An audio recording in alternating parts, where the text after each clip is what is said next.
Iwayan Agus Suartama alias Agus, pria difabel tersangka pelecehan seksual di Mataram, ternyata tak sendiri saat beraksi. Agus dibantu oleh ibu kandungnya bernama Igusti Ayu Aripatni. Sang ibu disebut membantu melancarkan aksi Agus merayu para korbannya. Dugaan peran ibunda Agus diungkap pengacara korban Andre Saputra. Andre menyatakan hampir 15 korban mengaku mereka sempat berbicara dengan ibunda Agus saat sebelum aksi pelecehan berlangsung. Modus Agus kepada korbannya adalah ia meminta korban untuk berbicara dengan ibunya lewat telepon. Berdasarkan cerita salah satu korban, ia mengaku sempat diiming-imingi akan diberikan emas 1 kg oleh Agus jika mau membantunya. Korban pun mengobrol dengan ibunda Agus, alih-alih mencegah tindakan keji anaknya. Ibunda Agus justru menyetujui ucapan Agus, yakni untuk memberikan emas 1 kg jika korban mau menuruti permintaan anaknya.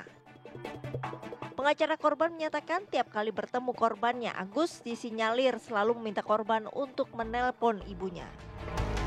Sementara itu, kuasa hukum Agus, Ainudin, mengklaim persetubuhan yang terjadi antara Agus dan korban murni suka sama suka karena ada kesepakatan di antara mereka. Lantas benarkah ada keterlibatan dari ibu kandung Agus dan bagaimana hasil pemeriksaan korban Agus yang kini telah bertambah menjadi 16 orang?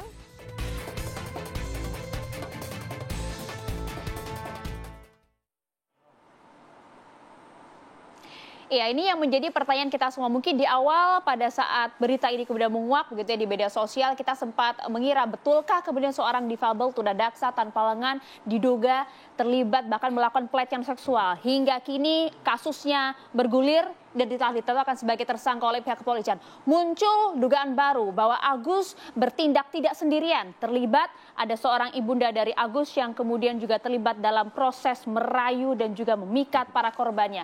Apa sebenarnya modus hingga peran sang ibu? Kita coba akan bahas hal ini bersama dengan sejumlah narasumber kami. Sudah hadir bersama kami di studio Apa Kabar Indonesia Malam. Ada Mas Aristo Pangaribuan, pengamat hukum UI. Selamat malam. Selamat malam. Assalamualaikum Mas Aristo. Waalaikumsalam. Terima kasih sudah bergabung kembali bersama kami di Malam.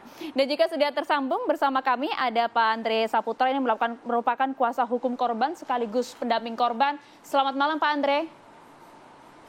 Selamat malam Mbak. Baik, terima kasih sudah bergabung bersama kami. Kami juga sampaikan pemirsa bahwa sebenarnya kami turut mengundang ini kuasa hukum dari Agus.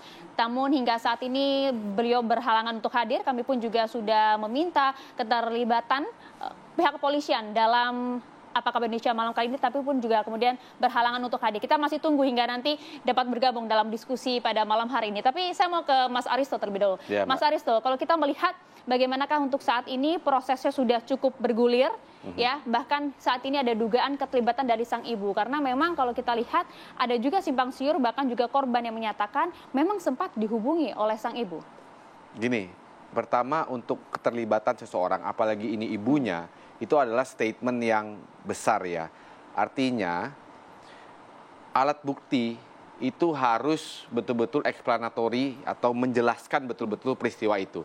Kalau tadi kita lihat dari informasi kan ini berdasarkan keterangan saksi ya, salah satu korban. Jadi untuk mengimplikasi apalagi ini ibu terhadap tindak pidana yang cukup serius, tindak pidana kekerasan seksual, itu perlu bukti-bukti yang solid, tidak bisa hanya alat bukti keterangan saksi saja. Kenapa? Karena alat bukti keterangan saksi itu kan hanya salah satu dari alat bukti. Dan alat bukti keterangan saksi itu, reliability-nya dan kredibilitasnya itu kan bisa berubah-ubah keterangan seseorang. Harus ada keterangan-keterangan yang lain. Jadi betul bahwa Agus ini atau ibu Agus ini ya, dia adalah bagian dari metodenya Agus untuk melakukan tindak pidana kekerasan seksual kalau itu betul terjadi. Itu yang pertama. Yang kedua, hukum Indonesia itu tidak gampang ya untuk menjerat dua-duanya, ibu dan anak itu nggak gampang. Kenapa? Yang pertama kita harus tahu di dalam KUHP kita bahkan seorang ibu yang menyembunyikan kejahatan anaknya, tidak memberitahukan keberadaan anaknya misalnya atau kejahatan anaknya, itu tidak boleh dipidana. Kenapa? Karena ada logika yang namanya family bond.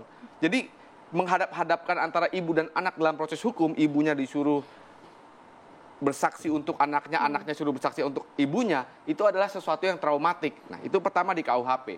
Di KUHAP ya, atau Undang Hukum Acara Pidana, itu juga dikatakan bahwa untuk menjadi saksi, kalau ada hubungan darah itu dia bisa mundur.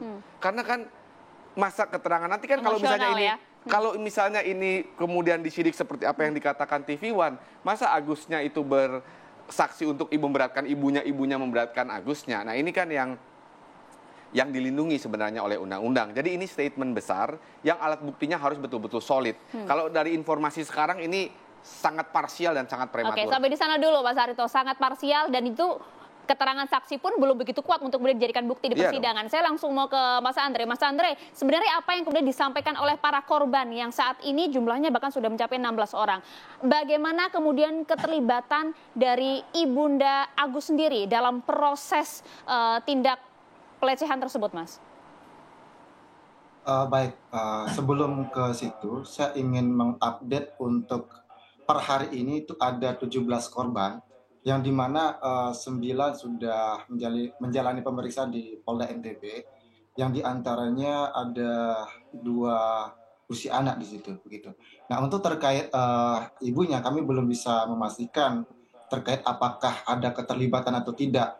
Meskipun dari beberapa keterangan korban, itu memang si pelaku atau tersangka ini bukan melibatkan ya, apa istilahnya, di setiap aksinya itu bahwa untuk mencari simpatisan korban, ibanya korban, supaya sehingga korban percaya itu pelaku atau tersangka ini menggunakan meminta tolong kepada korban untuk menelpon ibunya untuk meyakinkan. Misalnya salah satu contoh, ada salah satu korban begitu yang dimana korban diiming-imingi emas begitu, yang dimana untuk meyakinkan korban, pelaku atau tersangka ini meminta korban atau meminta tolong kepada korban untuk menelpon ibunya untuk meyakinkan bahwa emas itu memang diberikan kepada korban begitu.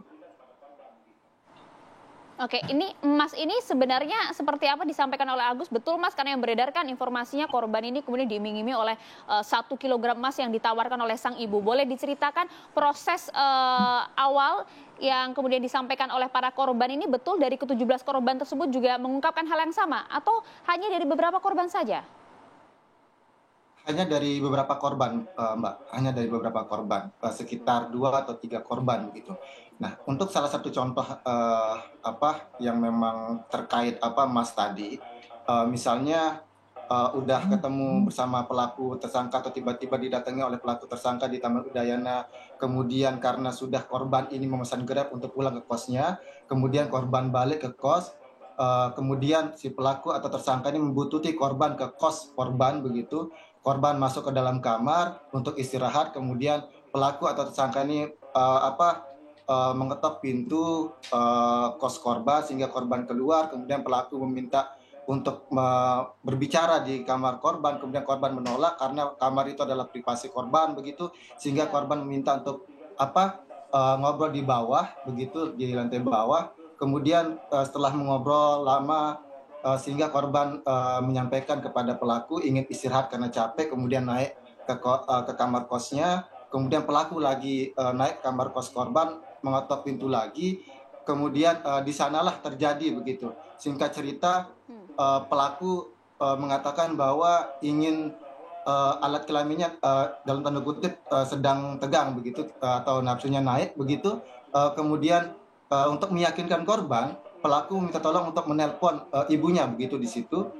Kemudian pelaku mengatakan, "Mama, saya ingin memberikan si kakak ini itu 1 kilogram emas." Kemudian ibunya mengatakan iya gitu.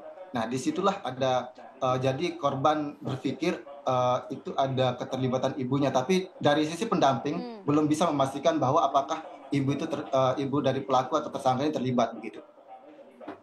Iya, itu kan yang juga kemudian menjadi pertanyaan publik. Dari mana kemudian para korban ini bisa yakin betul bahwa yang sempat dihubungi oleh korban dan juga Agus pada saat itu adalah betul sang ibu begitu kan? Karena kita tahu betul bahwa Agus ini nampaknya pintar dalam berkata-kata begitu, tanpa mengurangi asas praduga tak bersalah begitu ya, Mas Andre? Iya, gini juga Mbak, misalnya ini kan ketika korban itu tidak berhasil untuk pelaku ini tidak berhasil dalam menjalankan aksinya, kemudian dari nomor telepon ketika menelpon meminta tolong kepada korban untuk menelpon ibu si pelaku, kemudian pelaku nggak berhasil dalam aksinya, kemudian 1 atau 2 hari atau enggak dalam seminggu, kemudian pelaku mencoba lagi menchat melalui via WA atau menelpon menanyakan kabar korban begitu. Nah, di situ bisa kita lihat bahwa nomor yang ditelepon atau pelaku ini atau tersangka ini meminta tolong kepada korban untuk menelpon nomor yang bersangkutan atau dalam hal ini ibunya, kemudian tidak berhasil menjalankan aksinya sehingga 1 atau 2 hari, 3 hari, seminggu kemudian mengontak kembali korban yang sama ketika sebelumnya mendapatkan nomor itu melalui minta tolong untuk nelpon ibunya begitu. Oke, apakah ini sudah dikonfirmasi dengan misalnya suara yang sama yang saat ini kita tahu kan sang ibu juga sempat diwawancara di beberapa media sosial begitu ya, dan juga di beberapa televisi gitu. Apakah kemudian suara sang ibu ini juga sudah dikonfirmasi bahwa betul ternyata yang menelpon pada saat itu adalah sang ibu Agus begitu? Nah, untuk sementara ini itu belum bisa dipastikan karena mengingat setelah peristiwa yang dilakukan oleh pelaku atau tersangka ini, yang dimana beberapa hampir semua korban itu karena risih ditelepon kembali atau di WA kembali atau dihubungi kembali oleh pelaku atau tersangka ini, itu para korban memblokir nomor WA nomor dari ibu pelaku itu begitu ketika meminta tolong si pelaku ini. Nah, kebanyakan korban atau para korban seluruh hampir 17 korban itu memblokir nomor tersebut begitu. Jadi untuk memastikan apakah itu nomornya ibu atau dari pelaku atau tersangka ini kami belum bisa memastikan begitu. Oke, klaim korban ternyata modusnya seperti itu Mas Arito. Artinya mungkin bukti yang saat ini ada adalah hasil chat, kemudian juga jejak telepon terhadap sang ibu. Apakah kemudian hal ini bisa dijadikan sebagai bukti yang nanti dibawa di persidangan? Tapi dijawabnya nanti ya, usai jeda. Sesaat lagi tetap bersama kami di Apa Kabar Indonesia Malam.